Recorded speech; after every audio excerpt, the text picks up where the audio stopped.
Now that we've talked about events that we can program for our controls and so forth, let's talk about a powerful feature that you can use called page events. Now these are built-in events that Microsoft has designed into every web form that you can write code against. Now the built-in events that occur happen every time a page is requested.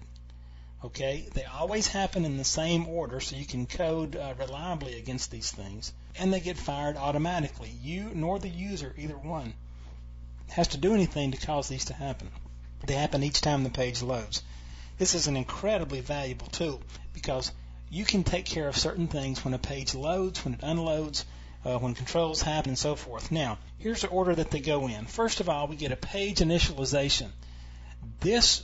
Any code you put in the page init event will run anytime this page is brought into being or it's accessed. Okay, this initializes the page, as you see here, by creating the web server controls on the page, and you can put your own code here.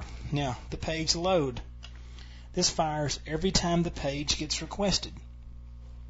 Okay, so every time the page loads up, this goes, and we can put code there. Control events. Now, you hear this called all kind of things, but this has to do with the change in action events on the controls. So notice, before anybody ever clicks on a control, you can have something happening by using page load. Okay, and we did page load a few minutes ago. I'll go out and do a page load in just a second. Page unload. Every time the page unloads, it fires when the page is either closed or when you move to another page. When the user moves to another page, we can fire that. Now, let's go out and look at Visual Studio, and we can do a real quick page load. I'll do a new project, and I'll call it ML page load, and we'll do a page load event.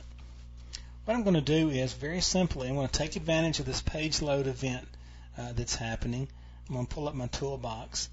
I'm going to put a button out here. I just double clicked and it dropped a button, and then I'm going to double click and drop a label out here. Now, in my code behind, if I double click my page itself, you'll notice that there's a page load event here, and there's some other ones out here. Notice they're called a little bit different names, but they all get us the same situation. Now, I'm going to put user code here to initialize the page. Well, if I run this page as it is now, nothing much is going to happen. My button and my label will be on the web page. So what? No big deal, right? But let's say, what happens if I want this label to say something when this thing comes up? Okay, I will just simply put on here label1.text. I'm going to set that equal to page has loaded. Okay, and so now when I run this, you're going to notice that when my page comes up, the page load event fires and it runs my code, and it says page has loaded. So now I can code to any of those events and get that same action every time.